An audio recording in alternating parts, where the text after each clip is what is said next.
So, my friends, at the moment we are live on Twitch, okay? We are about to go for the new announcement of the new league.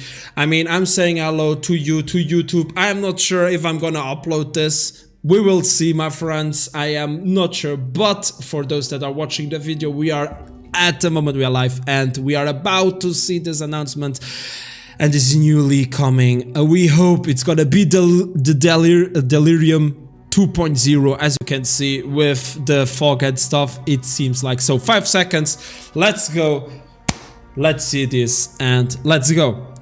I hope they... Hi, I'm Chris okay, Wilson let's from go. Grinding Gear Games. Welcome to our live stream and thanks so much for joining us today. Good quality. Our team had a lot of fun putting together Path of Exile's 3.15 expansion, and we've got a lot to share with you. Today's live stream is a busy one. We'll start by revealing the details of this expansion's new Challenge League. Then we'll show you how this expansion is going to dramatically shake up Path of Exile's metagame in a big way. 19 Thirdly, gems. we'll talk Okay. about our plans to make Path of Exile more challenging, restoring some of the adrenaline and terror that you may recall from the good Ooh, old days of adrenaline, I closed love beta. that. Next up, we're going to talk about Path of Exile Royale, the 100-player Battle Royale mode that we experimented with back in 2018. We'll be launching a restored and revamped version of Royale today, once our question and answer session with Ziggy D has concluded, and this event will run over the weekend. Anyway, there's a lot to discuss, so let's get started with the trailer for Path of Exile's next Royale. expansion. Whatever. Royale. Okay, can't remember. Okay, let's go. Let's go now for the clip. Let's see this. Please be good. Many centuries ago, our people traveled to this accursed continent.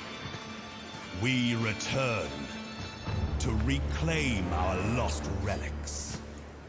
But Rayclast grips its secrets tightly. We must wrench them from its grasp.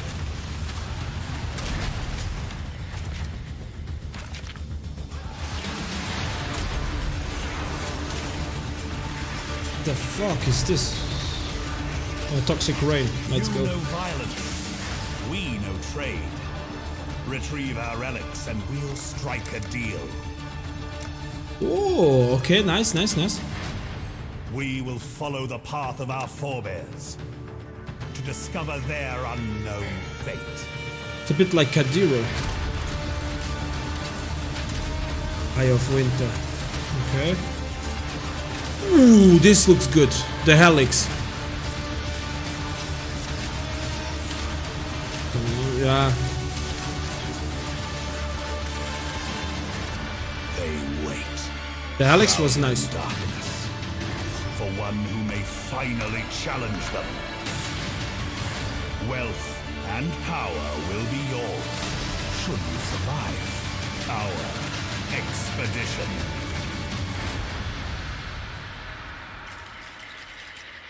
Expedition. That's the name of the new league, my friends. July 23, so in 8 days. Alright, I've got a lot to tell you about. Let's start with the Expedition League itself. Long ago, Kalguran explorers came to Rayclast in the hope of colonizing it. Rayclast did what it does best, and they never returned.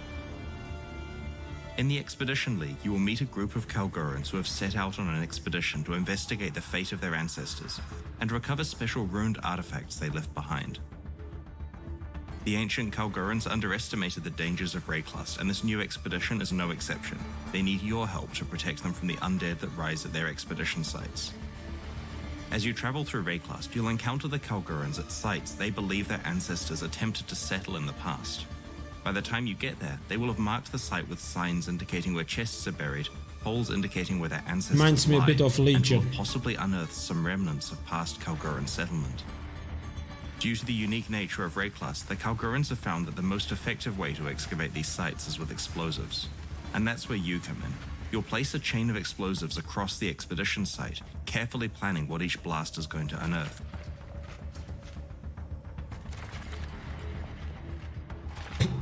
Okay. Once you push the plunger, any undead freed by the explosions rise from the ground and the slaughter begins. Okay.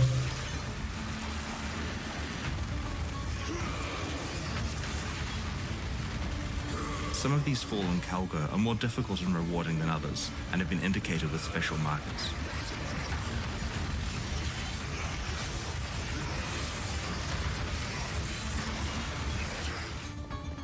Once you have defeated the army of undead, you're free to open all of the chests you unearthed and claim your rewards. Without filter. It's up to you to decide where to place the chain of explosives to maximize your gains. Do you unearth a lot of monsters? Do you unearth more special monsters? Or do you go for the chests and try to avoid combat? The ancient Kalguran explorers built structures on Rayclust, and you may encounter remnants of these at excavation sites. These remnants have various modifiers on them that, when destroyed, apply to monsters and chests unearthed from that explosion onwards. Remnants greatly increase drops, but have some very difficult modifiers like immune to physical damage. You'll need to be very careful with your decision of which remnants to chain your explosives through, as they substantially ramp up the difficulty and rewards of the encounters. Speaking of rewards, there's a lot of cool stuff to find. Alongside valuable equipment and currency items are Kalguran artifacts and logbooks, which we'll talk about soon. The Kalguran traders have made this expedition to Rayclast in order to recover their ruined artifacts. There are many different types of artifacts, and each of the Kalgurans is interested in a different set of them, with a unique way they want to trade them from you. A bit For like this haste expansion, we points. really wanted to play with the idea of having NPCs that want to trade with you in different ways. So we have themed their behaviors around the concepts of gambling, bartering, upselling, and exchanging. Let's meet the Kalgurans. Tuyin is a mercurial trader who maintains a positive outlook as long as he can, but if you cross a line, his temper changes quickly. Tuyin offers you items with unreasonably high prices, but he's happy to haggle. You can always buy the item at the price he's offering, but if you offer a lower price, he might accept it, counteroffer, or withdraw the item entirely if he is offended by your lowball. Nice, He that's also what I like. occasionally sells currency items, so it's worthwhile keeping some of the artifacts he's looking for on hand just in case you see an opportunity. Grog Like- is an average man bit like pushed into Ritual. Rayclust's dangers. He's helpful, concerned, and a bit fearful. He is very happy for you to do the fighting so that he can stay safe on the sidelines. He loves making deals and trying to upsell you. If you buy one of the items that Grog offers, he'll try to offer you a more complex deal where he improves the item via crafting. If you accept this deal, he'll try to upsell you again and again until you eventually walk away with your purchase. If you can't afford one of these incremental upgrades, you can leave and come back later with enough ruined artifacts to cover the cost. Because you don't get to supply your own starter item for this process, and have to select an item with promise from the range that he offers, his incremental crafting upgrades are priced rather cheaply. Gwenin is a cynical gambler who claims that luck depends on how hard you believe. That's So really you cool. really need to convince yourself that you're going to get that headhunter. If you don't, it's your fault. Pet hunter. Gwenin shows you a set of base types with unknown properties. When you gamble by buying one, you'll receive a random item of that base type back. It could easily be a random magic item that you have no use for, but can sometimes be a valuable rare or unique item. It's probably best to prioritize gambling on base types that are most relevant to your character. Once Talk you have about exhausted valuable all the and he items gives that the- interest you, Ah, it's okay. possible to use a specific new currency item to re-roll the gamble window to a set of new items of your current level. Yeah, exactly, I see. Sometimes a base type shows up that is a lot more expensive than it would otherwise be, and gambling on this item has a higher expected value than normal. You're taking the risk, though, that it could still be junk. Still Danik, better than Warrior the Skald, is the heart of amulet. the expedition, its brave leader and lawmaster.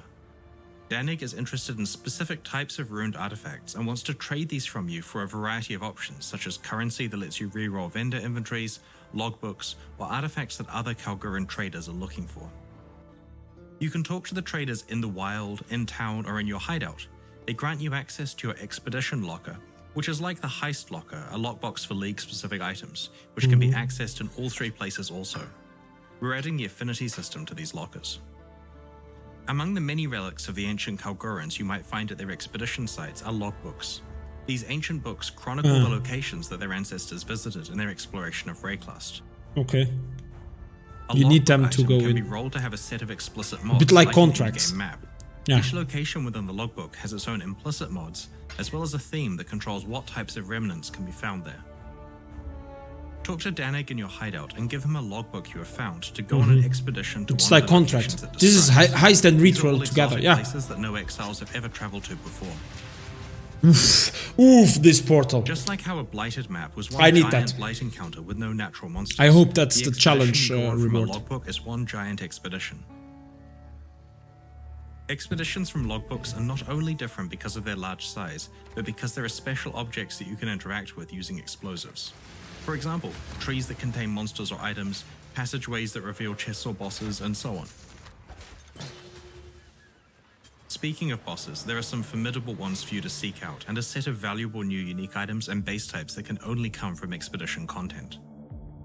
The Kalguran people are not from Rayclast, so their items do not have the same defensive properties that ours do.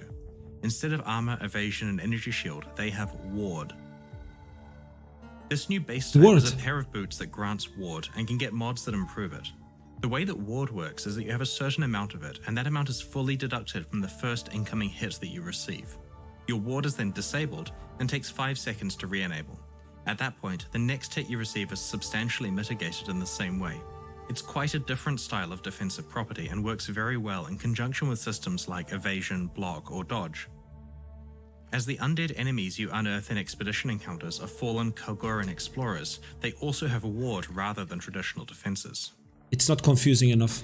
This unique helmet allows you to go all Add in more with ward as a defensive option for your character. It causes all increases to energy shield to affect your ward instead, grants you a bunch of ward, and helps it recover faster. Okay. This other unique helmet is also on a new base type that grants ward instead of other defense types, but its properties don't interact with ward.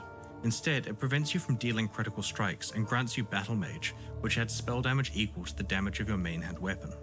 The new base types and uniques I showed you here are just some of the ones you'll be able to discover when you play next week. I'm not happy about that. Ward. So that's the Expedition League.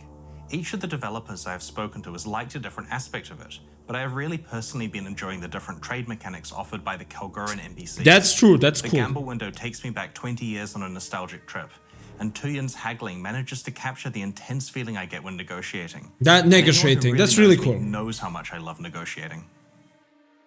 This expansion also promises to massively shake up the Path of Exile metagame, and we're doing that by introducing new gems, lots and lots of new gems. For quite a while now, the way we have approached new skills in Path of Exile expansions is to make a bunch of gems themed around an entirely new build or dramatically augmenting a few existing builds.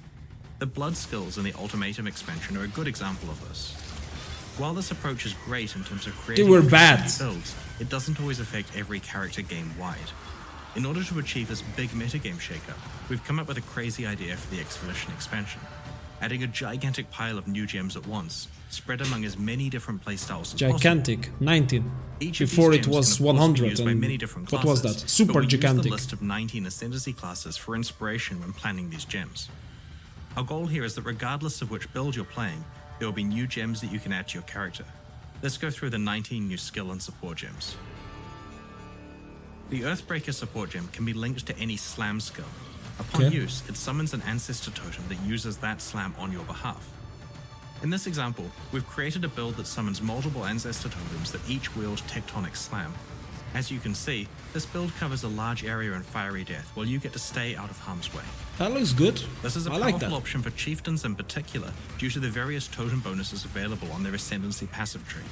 Adept players will also be wondering if the Earthbreaker support allows you to create leap-slamming totems, and the answer is absolutely. As with other ancestor totems, the Earthbreaker support also provides a buff to you, granting some increased area of effect with melee skills. Rage Vortex provides a new way to consume your rage, unleashing a whirling vortex that rapidly hits enemies within its range. It gains damage and area of effect based on how much rage was sacrificed. Okay. The vortex slows down when enemies survive being hit by it, causing it to deal intense damage to tough targets. While you can only have one Rage Vortex active at a time, characters such as Berserkers who are able to generate a lot of rage quickly will find it a great way to augment their damage output. Yeah, okay. We had that already. Bone Shatter strikes your enemies with a forceful blow. If an enemy is stunned by this attack, a powerful shockwave is released. The Imagine playing with this. Is determined by the duration of the stun you inflicted.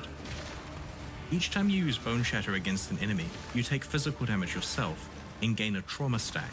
The more stacks you have, the more damage Bone Shatter will deal to both you and your enemies. This self-damage mechanic makes the Juggernaut the ideal class for the skill, because they have easy access to lots of armor to mitigate the downside. Also, the Juggernaut has ascendancy passives that grant increased stun duration, which help make sure the shockwave is as large as possible. There is one gem that I love. Wait, no, it's not this one. Defiance Banner is a new purely defensive banner skill. While you carry the Defiance Banner, it increases the armor and evasion of nearby allies while reducing the critical strike chance of nearby enemies.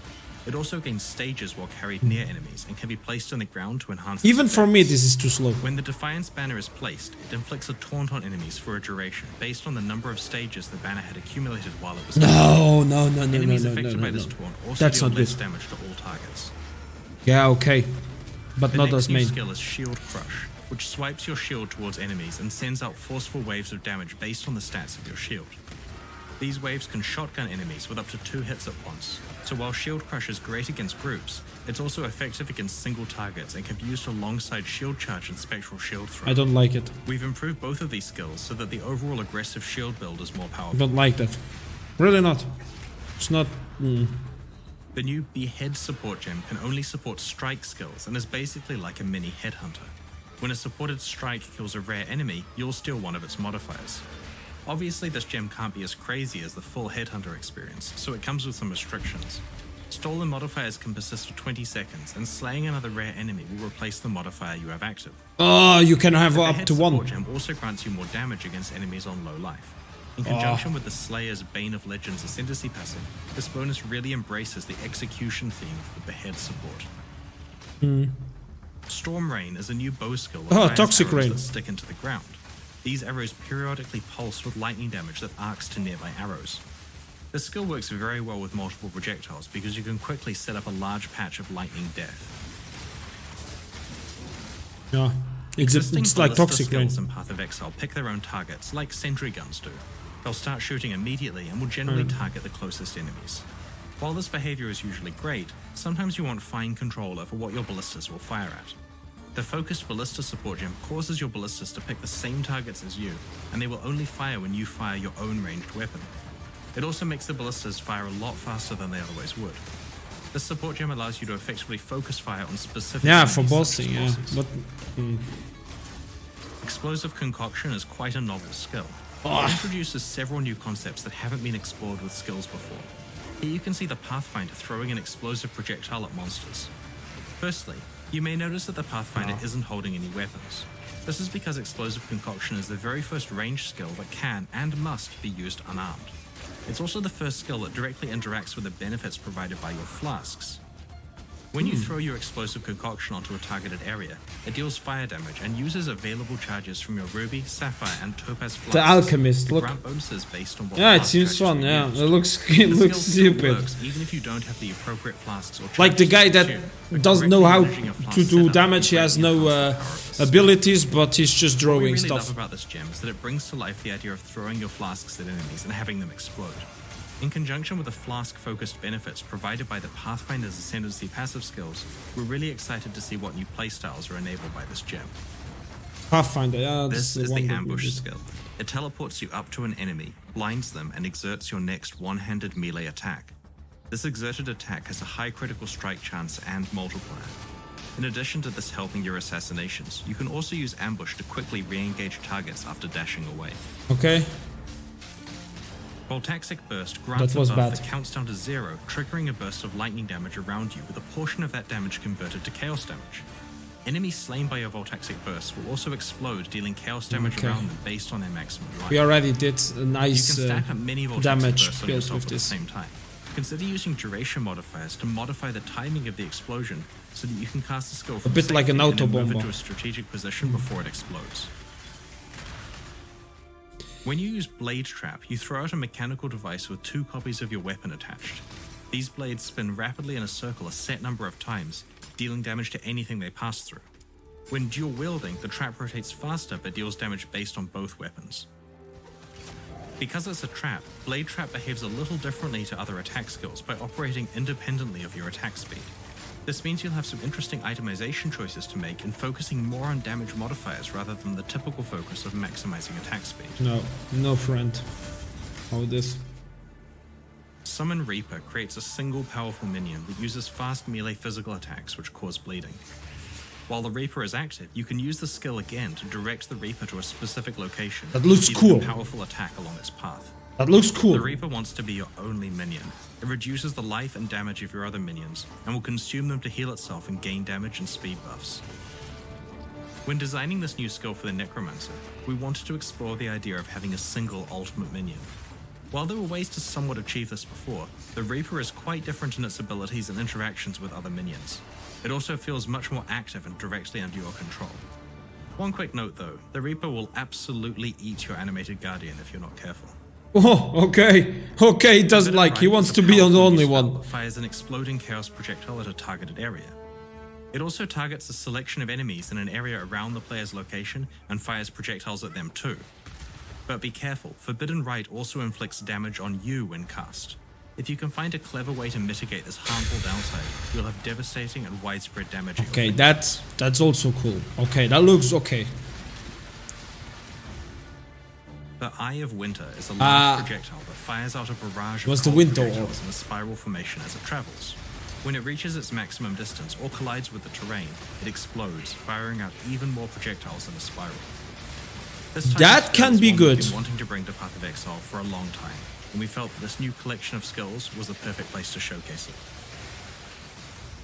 This Inquisitor is using the new Battle Mage's Cry skill, which taunts nearby enemies and exerts your subsequent attacks, causing them to trigger a linked spell on your next melee hit. Here you can see the player taunting enemies with Battle Mage's Cry and using Consecrated Path to teleport to enemies. The slam is exerted, triggering Firestorm to rain down on those. Okay, that's slow as hell, but okay. In order to assist with scaling both attack and spell damage, the buff this Warcry provides lets your spell damage apply to your attacks. This property is usually only I think my graphics card is not gonna be happy. There's Ritual. Mana Bond is a somewhat unusual gem in that its source of power relies on your current mana. Upon use, it creates a rune that explodes at a location you're targeting. This explosion can either deal more damage or cover a larger area depending on the state of your mana. The more mana that's missing from your mana pool, the more damage Mana Bond will deal, as it converts a percentage of your missing mana into added lightning damage. The more full your mana pool is, the more area the explosion will cover. This means that being adept at managing your mana pool becomes highly advantageous. For example, having slightly higher mana while clearing a map provides greater clear speed, but when fighting tougher enemies, having a lower current mana amount is better. Okay, that looks cool. Absolution has been designed for Guardians as a spell version of Dominating Blow. Absolution deals a damaging shockwave in a targeted area. When it kills an enemy, it summons a Sentinel of Absolution, which also deals damage by casting Absolution itself. The Sentinels also periodically cast a larger version of Absolution on the cooldown. While the Sentinels version of Absolution can't summon even more minions, they are a powerful army to fight against. Spectral Helix throws a spectral copy of your melee weapon, which spirals outwards from you, dealing damage to any enemies it passes through. The design of this skill achieves what we always wanted Val's Spectral Throw to be. We thought it was a really fun idea for a skill, but because of the limitations caused by the soul-gathering requirements of Val skills, it wasn't possible to use Val's Spectral Throw as a primary skill. Now that Spectral Helix can live up to this purpose, we've reworked Val's Spectral Throw, which we'll reveal closer to release. One of the other issues that Val's Spectral Throw had was that it didn't work very well in indoors areas. However, Spectral Helix improves upon this, as the projectiles that spiral outwards can also bounce off of walls. Of the walls, yeah, I see. Rather than simply disappearing upon collision. I think... Over the last few years, Path of Exile has really suffered from player power creep. This could be the skill. As a consequence of trying to make compelling content, each expansion we release either gives players more axes on which to improve their character, more effective skills to use, or ways to craft better and more powerful items. Measuring from closed beta to now, this Expedition expansion is our 30th Path of Exile release. The amount of power creep varies per release, of course, with systems like Ascendancy classes providing, like 20, 30, 40% power creep at once? Like with Compound Interest, it would only take 8% more player power per expansion from new items, crafting, character systems, item acquisition opportunities, and new skills for player power to grow tenfold since the game has been out. And tenfold is roughly what we measure the increase in player power to be. We may nerf the most out-of-hand cases every launch, but we're only reducing them back down to close to the new baseline. The average Path of Exile character gets more and more powerful. While we do occasionally add new endgame challenges that are appropriate for the current power level of top characters, the rest of the game just becomes relatively easier and easier. Some games handle this by just endlessly and exponentially scaling monster life and damage to counteract player power growth. Eventually, the numbers get too large and you need to crunch them all down again. This is a really cheap approach. It makes the game feel like a treadmill where the developers are just turning a knob as they hand you new power, keeping you in the same place forever. We don't want to treat Path of Exile like that, and hence our solutions are more complicated. At the same time, one of the issues is that players will always pick the most powerful way of interacting with any game system, Man, what is this even build? when that's not actually fun to play. This leads to behaviors like Flask Piano, or the way that everyone just picks support gems that basically add pure damage. What is this? As game designers, it is our responsibility to make sure that the most powerful behaviors are also the most fun to engage with. With that in mind, the balance changes that we are making in Expedition are far-reaching and are going to affect almost all characters. Our goal is not to just nerf specific builds, but to improve the game, its challenge, and to make sure that people want to pick fun build choices. Okay, bro. Anyone who played Path of Exile during its closed beta 9 years ago can attest to how challenging the campaign was to play through. Early monsters were dangerous and terrifying, able to kill a character in a few seconds of inattention. Okay. Players Be careful what going you to say. the ship graveyard cave because of the flicker strike ghosts. They were careful around rowers because a couple of unlucky charges could outright kill them. Trying to kill a Goatman Shaman while he had Molten Shell up was a pretty terrible Yeah, okay, idea. you have to attack also. Nowadays, however, the game is a lot easier. We added level 2 and 4 support gems without increasing the difficulty of the game to compensate at all. Modern League mechanics shower the player in rare items from early levels, and we didn't make the game any harder in response. In fact, it's very interesting to compare the difficulty of League content with that of the base game. For a few years now, we've been shipping difficult leagues where monster life and damage values are a lot higher than the regular monsters Ultimate that players fight between was the harder. encounters. Players enjoy League content because it's challenging. They also Path of told us Exile they 2? really enjoyed the Path of Exile 2 demo at ExileCon, and it was tuned to be almost punitive in terms of difficulty. One thing we learned from building that demo was that it's okay for some monsters to be able to run 20 to 40% faster than the player. In Path of Exile 1's first act, there isn't a single monster that moves faster than the player's default. Looks much movement better. speed. I need We're a new rebalancing graphics the card. campaign to be challenging. So far, we have focused mostly on Act 1, but with each coming expansion, we'll be extending this further. Our plan is that within a year or so, we'll have reviewed or touched every single monster in the game. While this additional challenge probably won't stop our most skilled players easily dominating the campaign or running through it to get to maps quickly, it will mean that players who engage with the content will find a consistent difficulty level between League content and regular content. It's worth noting that the behavioral and balance changes to monsters will definitely affect their map versions. So they will make the For bosses quite and the some monsters time, stronger. Path of Exile players and developers have been keen for a big rework to its Flask system. In the endgame, Flasks grant really powerful buffs for a number of seconds after use, and these buffs allow the player to kill monsters quickly, filling the Flasks up so they can be used as soon as they run out. With 5 such Flasks equipped, the correct behavior was to spam the 1 to 5 keys repeatedly to keep all the Flasks constantly up without any downsides. Exactly. This Flask piano playstyle was popular enough that players were improvising devices to hit all of those keys at once. Oh my god. Spamming the same set of keys repeatedly to get a powerful set of buffs that rival the power you get from your entire set of equipped items is not a fun game mechanic. It's unbalanced and certainly isn't nice on your wrist. It prevents us from balancing the game well for players who aren't smashing their keyboard constantly and seriously restricts the design space we can use on Flasks. In addition, certain unique Flasks completely outclass other ones in terms of raw damage output. It was pretty clear to us that Path of Exile will be a lot better if we did some serious work on Flasks to Okay. make sure that their incentives were aligned with fun rather than with Talk! spamming blindly. Most utility Flasks and unique Flasks have been rebalanced. Expect a lot less permanent power from Flasks. Flasks that provide raw defense or raw power are the ones with the biggest nerfs. Some Flasks have been selectively buffed a bit if they were underpowered or less popular. In the Expedition expansion, there are now 3 ways that you can use Flasks. You can either continue to use the rebalanced ones the traditional way, or you can apply one of the 2 new types of currency items to your Flasks. The Instilling Orb and Enkindling Orb drop as part of the regular drop pool from regular monsters and chests. The Instilling Orb will cause a Flask to be used automatically upon a specific condition being met. For example, when its charges become full or when you become affected by Ignite. This means that in the cases where you would previously want to time a specific Flask usage, you can now rely on it happening automatically, with the only trade-off being that it may consume charges that you otherwise Even wouldn't more intend it to. brain off. There are a variety of different conditions, and a random one is enchanted onto your Flask, overwriting the others each time you use an Instilling Orb on it.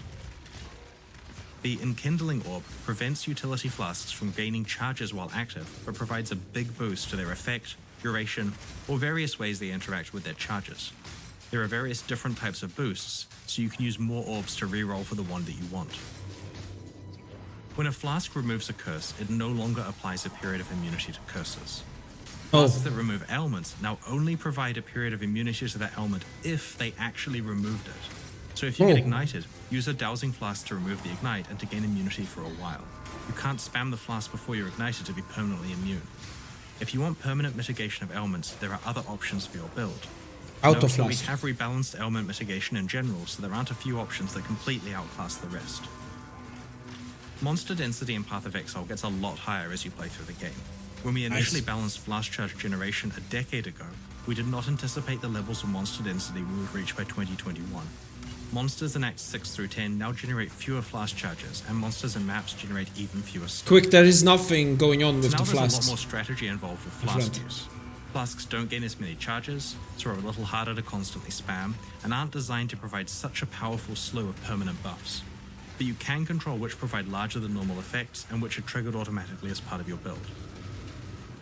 We have reworked existing flasks such as Basalt and Aquamarine flasks, and have introduced new Corundum and Gold flasks. For a while now, we have been concerned with the power gap between support gems. There are gems that grant huge multiplicative damage bonuses, and there are gems that do a bunch of stuff you don't really care about.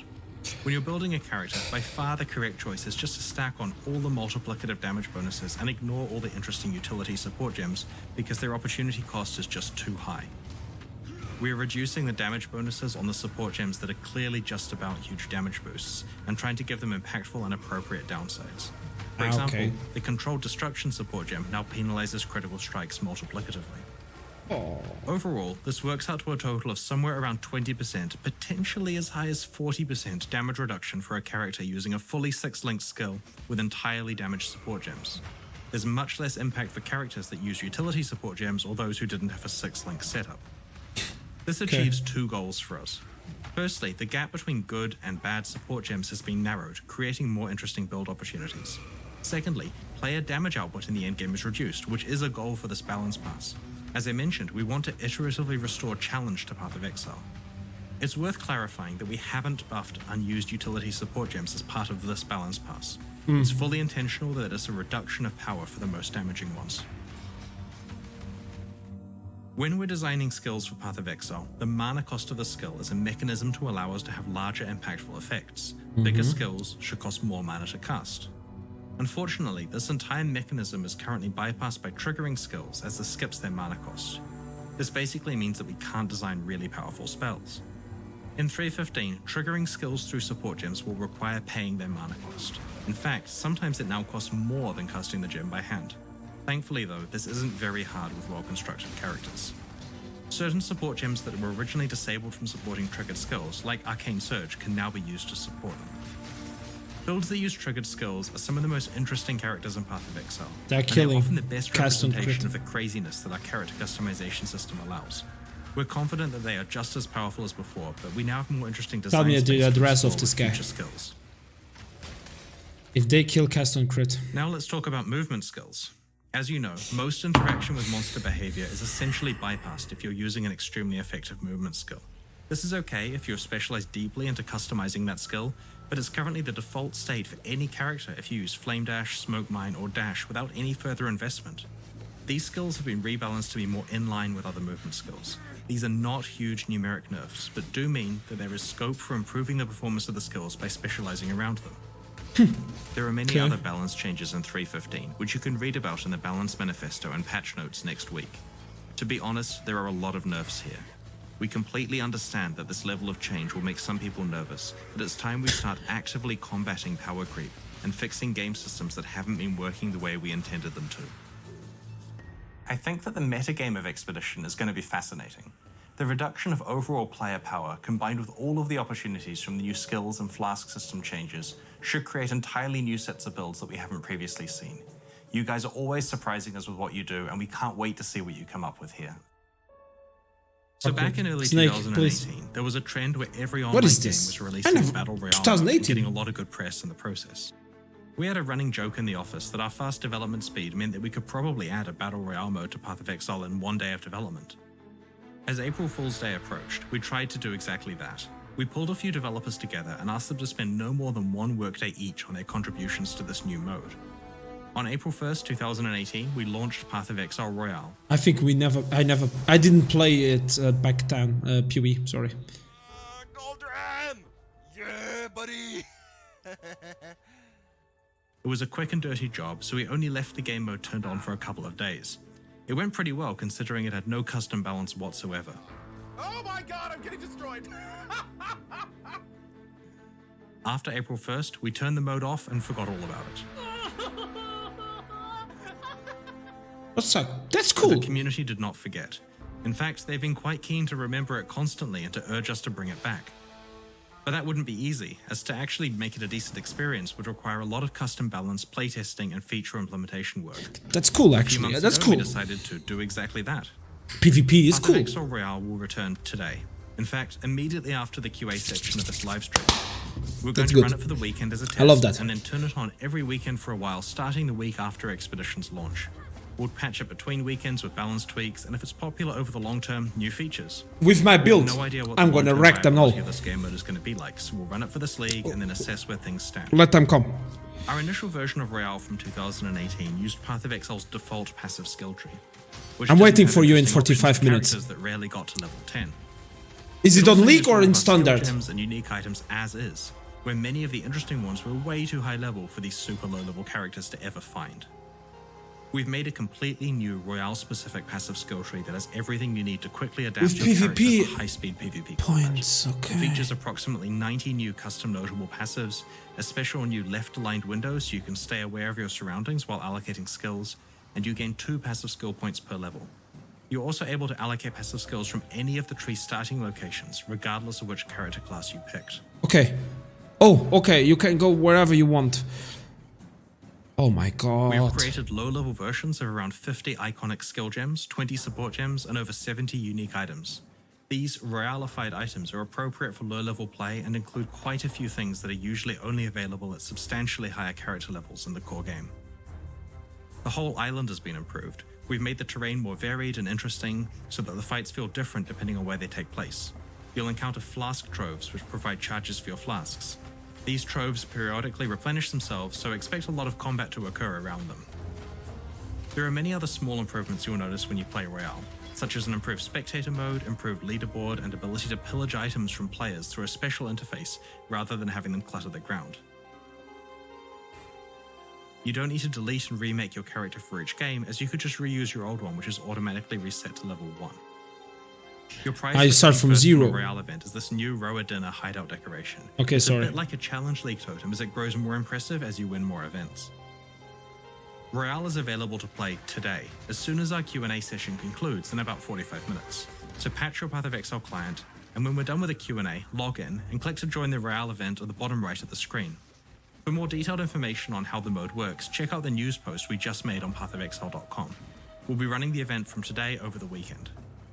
If you don't get a chance to play Royale over the next few days, we'll run it again every weekend other than Expedition's launch weekend for the next few months. Please check it out and let us know your feedback. Keep an eye on our news over the next week as we reveal the finer details of what's coming in Expedition, including the full patch notes on Tuesday, US time. We'll move on to the Q&A shortly to answer your burning questions, but first, let's have a look at the new supporter packs that are available right now to celebrate the launch of Expedition and help fund ongoing That's cool. development We of will Path see of that. Exile, We will Path of Exile 2, play in and special 44 modes minutes. like Royale. Let's go. The Soulkeeper and Aesir supporter packs come with masses of points to spend in the store, social frames, forum titles and badges, a download of the digital soundtrack, and of course exclusive cosmetic microtransactions like armor sets and weapon skins. The Soulkeeper series comes with an exclusive pet, We and can't, Aesir series Snake. an exclusive set of wings. On top of the traditional small and medium-sized supporter packs that are consistent with ones we've released in the past, we're also adding an optional new third tier for each series. This new tier includes an exclusive apparition portal effect and a slightly better ratio of points per dollar spent. The introduction of these new packs should give you more options for what combination of each pack series you purchase. Oh my like god. always, it's possible to upgrade between pack tiers within each series. Thank you so much for your support. Purchases of these supporter packs are the only thing that Hello, fund the Pip. ongoing development of Path of Exile, as well as expansions like Expedition and Path of Exile Royale. The reveals we showed you today are already live on YouTube for you to link to your friends in case they missed the live stream. Please do so. We'd love to have as many of you as possible joining our expedition next week. It's time for the Q&A. If you have any questions from what we've shown you today, please get them ready because I'm about to be joined by Ziggy D as we answer your questions from Twitch chat. And after that, see you in Royale.